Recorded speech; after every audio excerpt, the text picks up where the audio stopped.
outremernews.fr, site d'information actualisé 24 heures sur 24, 7 jours sur 7. Mon général commandant le SMA, mon général représentant le ministre de la Défense, monsieur le général représentant le chef d'état-major des armées, monsieur le général représentant le chef d'état-major de l'armée de terre, messieurs les officiers généraux, monsieur le sénateur, mesdames les députés, mesdames et messieurs les élus, monsieur, excusez-moi, monsieur le... Comment vous dites? Autant pour moi. Monsieur le directeur général des Outre-mer, monsieur le directeur général de l'ADOM, mesdames et messieurs les partenaires du SMA, acteurs économiques de la jeunesse et des Outre-mer, écoutez, je suis ravie, vraiment, émue un peu, d'être ce soir parmi vous, parce que, mon général, vous l'avez rappelé, c'est un long processus et nous avons, vous et moi, l'honneur ce soir d'arriver au moment où nous accueillons nos 6 000 jeunes, où l'objectif est atteint. Et c'est aussi un moment d'émotion parce que lorsqu'on est dans un engagement politique, nous avons tout à fait la conscience aussi, mais la conscience du temps. Et il faut du temps à toute chose, surtout lorsqu'on veut bien faire les choses.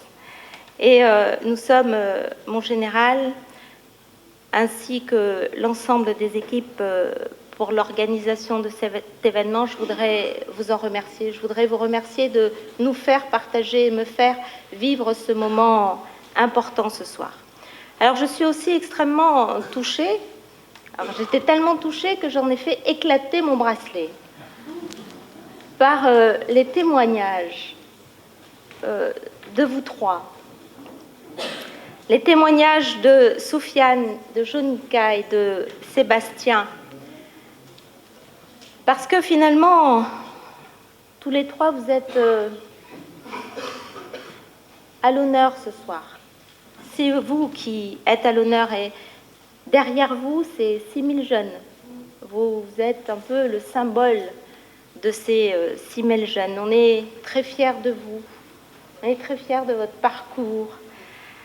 Parce que vous avez su tendre la main à l'avenir, à votre avenir. Et vous avez su décider un jour de vous dire voilà, c'est bon. Maintenant, on a décidé et on va le faire. Alors, cette décision individuelle, beaucoup peuvent la prendre. Mais il faut souvent trouver sur son chemin des gens qui vous tendent la main.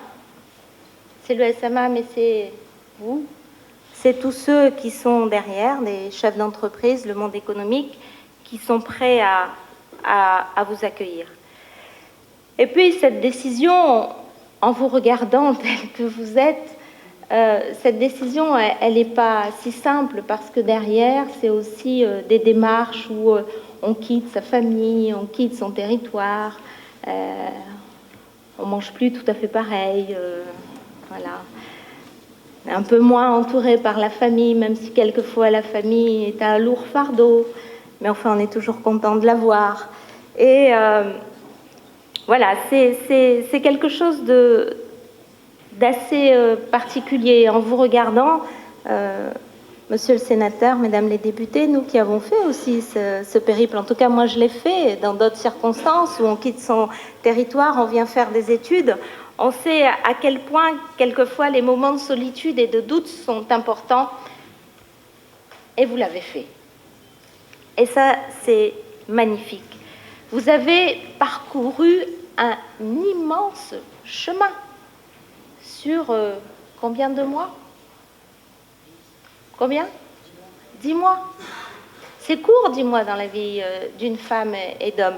Et en quelques mois, vous avez fait un immense chemin. Vous avez suivi avec beaucoup d'assiduité, des formations de qualité qui sont reconnues par les entreprises. Vous avez obtenu des diplômes. Comment on dit permis de conduire? Voilà, donc vous avez obtenu des diplômes, des permis de conduire, ça, sans permis de conduire, c'est vrai que c'est un peu compliqué. Donc ce sont des diplômes qui sont utiles tout au long de la vie. Vous avez un emploi, un apprentissage, Sébastien. Vous avez réussi des étapes clés de votre vie et je crois que l'ensemble ici de l'assistance sera d'accord avec moi sur ce point. Vous avez fait la première belle étape de l'insertion par le travail. Au-delà des progrès réels et tangibles qui ont marqué ces derniers mois, un emploi, un apprentissage, un permis de conduire, vous avez gagné plus encore. J'ai vu. Vous avez appris sur vous-même. Vous savez que vous pouvez maintenant affronter les difficultés de la vie. Vous avez très certainement eu et acquis une vraie confiance en vous et qui vous fait prendre aussi conscience de votre réel potentiel. En un mot, vous avez pris votre destin, vos destins en main et ces résultats qui ont été obtenus, c'est grâce à votre implication, à votre dynamisme, à votre force de travail, à votre persévérance, à votre courage. Et ce soir, je voudrais, au nom de tous, vous féliciter de tout cœur et vous dire bravo.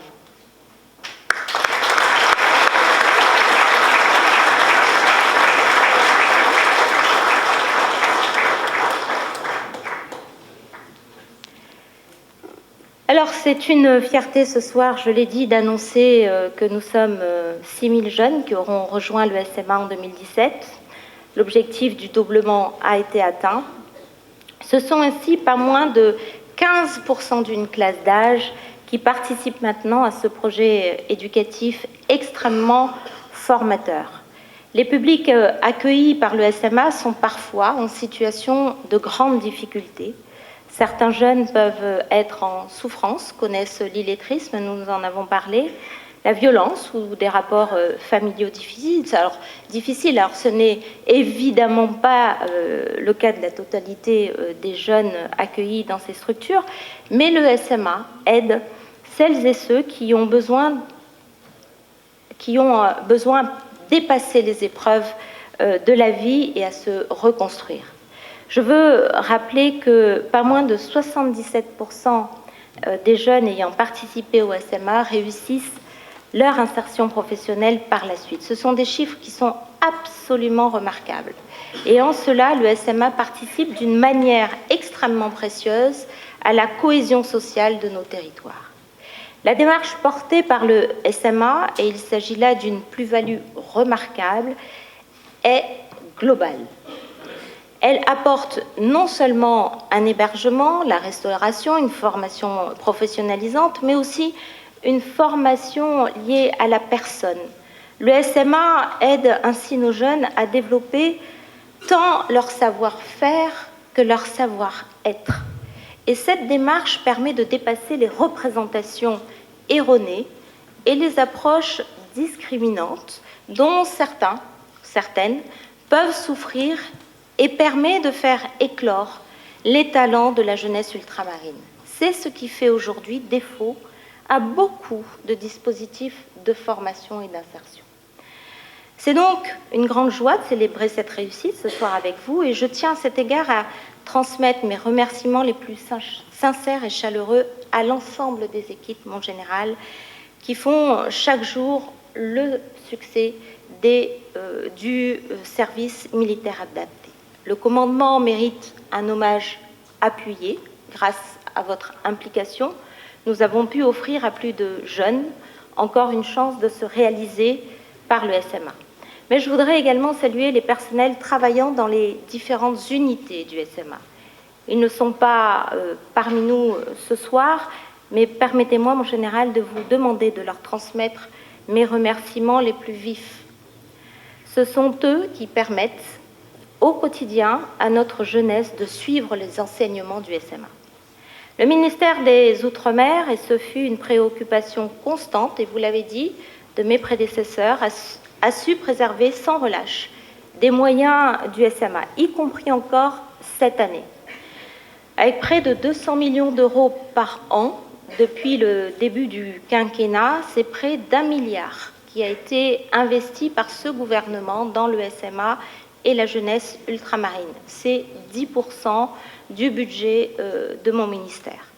Il y a eu, et vous l'avez dit, de nouveaux bâtiments qui ont été construits ou réhabilités. C'est la création de la maison du SMA à Nouméa. C'est le point central pour l'information et le recrutement des jeunes néo-calédoniens. La réorganisation à La Réunion, vous l'avez dit, autour du site de Saint-Pierre. Et le bâtiment de restauration en Guadeloupe. Cet argent, c'est aussi des recrutements qui sont organisés dans de nombreux territoires, pour Wallis-et-Futuna, pour Saint-Martin et pour les communes de l'intérieur en Guyane. La capacité d'encadrement a été augmentée, alors pas suffisamment, ce sera d'autres combats, mais pas suffisamment parce que la progression des effectifs a été rapide. Le SMA dispose désormais d'une nouvelle assise, encore plus structurante et incontournable dans le paysage ultramarin. Je suis par ailleurs extrêmement fière que les Outre-mer et le SMA aient inspiré au niveau national le dispositif du service militaire volontaire, le SMV. Depuis le 1er juillet 2015, et c'était un souhait bien sûr du président de la République, le ministère de la Défense déploie le SMV à destination de tout jeune, filles, garçons, quel que soit son niveau d'études, de 18 ans à 25 ans. Ce dispositif bénéficiera, je l'espère, autant à la jeunesse de l'Hexagone qu'il ne bénéficie aujourd'hui à la jeunesse ultramarine. C'est un motif de satisfaction pour nous, pour nos territoires, que de pouvoir inspirer un dispositif au niveau national. C'est bien la preuve, ici, mais dans bien d'autres domaines, que nos Outre-mer constituent de véritables atouts pour notre belle République. Enfin, je souhaiterais profiter de l'opportunité qui m'est offerte de m'exprimer devant vous pour évoquer certaines dimensions méconnues du SMA, qui constituent autant de perspectives d'avenir. L'enjeu n'est aujourd'hui plus, vous l'avez dit, quantitatif. Il ne s'agit pas de continuer la croissance au-delà de 6 000 places. Les enjeux sont avant tout qualitatifs et sociétaux. Tout d'abord, nous en avons parlé, mais parce que c'est un vrai sujet, la lutte contre l'illettrisme est un enjeu majeur pour les Outre-mer. C'est 37% des bénéficiaires du SMA qui connaissent ces difficultés importantes de lecture. Et si nous n'arrivons pas à régler les apprentissages de lecture ou être à l'aise dans la lecture, c'est très clairement une impossibilité d'ouvrir, bien sûr, l'insertion professionnelle, mais au-delà de l'insertion professionnelle, juste vivre dans cette société. Le SMA s'est doté d'outils et de partenaires pour lutter. L'ANCLI, que je salue, qui fait un travail depuis de très nombreuses années ici, sur le territoire hexagonal, beaucoup sur nos territoires ultramarins, et qui fait un travail qui est aujourd'hui absolument reconnu de lutte contre l'illettrisme. Le deuxième enjeu du SMA, je le disais tout à l'heure, est celui de la reconstruction de la jeunesse. Reconstruction individuelle, personnelle, pour ces jeunes ayant connu des situations difficiles, avec des problèmes affectifs ou sociaux.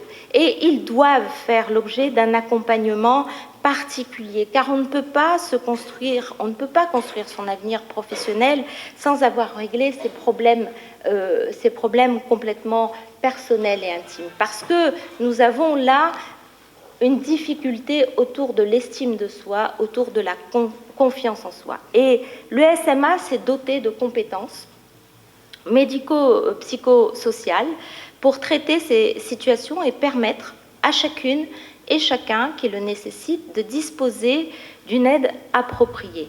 Je veux ce soir rendre hommage à ces personnels médicaux et psychosociaux, qui participent eux aussi au succès du SMA. Grâce à eux, les jeunes peuvent saisir la nouvelle chance qui leur est donnée. Et ces compétences doivent continuer à se structurer en pôles et s'ancrer dans des réseaux professionnels et associatifs locaux. Nous devons absolument, me semble-t-il, continuer à nous inspirer de ce qui est expérimenté et développé en Martinique à ce sujet. Enfin, le SMA s'inscrit au cœur des grands projets propres à chaque territoire ultramarin. En Guyane, l'accueil des populations des communes de l'intérieur, Madame la députée, par le SMA, permet aux Amérindiens, aux Bushinangés, de trouver leur propre voie entre une société traditionnelle et la société dite moderne, entre l'attachement à leur territoire et le désir de découverte. À Mayotte, Monsieur le Sénateur, en proposant une coopération avec les Comores, le SMA contribue, me semble-t-il, à resserrer les liens au sein de l'océan Indien. Dans chaque territoire, le SMA s'efforce de faire émerger les activités et métiers, vous l'avez dit mon général, dont a besoin le territoire. Le développement de la polyvalence de territoires isolés, mais aussi les filières piscicoles. Vous avez cité les carrières médicaux, les carrières sociales, mais il y a aussi les enjeux d'installation de la fibre. Enfin bref, tous ces métiers d'avenir et par là même, c'est une vingtaine de formations les plus diversifiées et porteuses qui sont aujourd'hui offertes à la jeunesse. Il faut continuer à cultiver cet enracinement, cette capacité à se saisir d'une problématique locale et y apporter une solution en lien avec les acteurs économiques, socio-économiques du territoire. J'invite ainsi le SMA à s'inscrire dans les dynamiques, mais vous l'avez totalement identifié, mon général, dans les dynamiques qui sont inscrites aujourd'hui dans la loi égalité réelle Outre-mer. Ce sont ces dynamiques de plans de convergence qui déterminent effectivement les trajectoires de chaque territoire dans une identification de domaines stratégiques. Et je pense que les plans de convergence et les contrats de convergence vont dans le sens de ce que vous faites dès à présent. Mesdames et messieurs, le SMA, bien qu'existant depuis près de 60 ans, à peu près, on n'est plus à une année près, est porteur de modernité. Il a su s'adapter aux nouveaux enjeux et défis des Outre-mer. Il continuera sans doute à inspirer des dispositions nationales, car il a cette qualité essentielle que d'être pleinement ancré dans le réel. Le réel personnel et intime, nous l'avons dit, le réel économique et professionnel, le réel ultramarin et océanique. Vous pouvez donc compter sur moi pour veiller à ce que vous disposiez des moyens suffisants pour continuer votre action si nécessaire. Le SMA permet l'apprentissage des valeurs républicaines qui nous sont si chères, liberté, égalité, fraternité. Ces principes sont au cœur de notre projet. Au plan individuel comme collectif, le SMA permet à notre jeunesse de se réaliser. C'est un appui décisif, nous l'avons vu, qu'il leur est offert. Nous changeons des vies chaque jour. C'est pourquoi je suis très fière, comme vous, de ce dispositif. Car la France est grande lorsqu'elle fait une place à chacune et chacun de ses concitoyens. Je vous remercie. Vous êtes témoin d'un événement ? Envoyez vos photos ou vidéos à contact@outremernews.fr.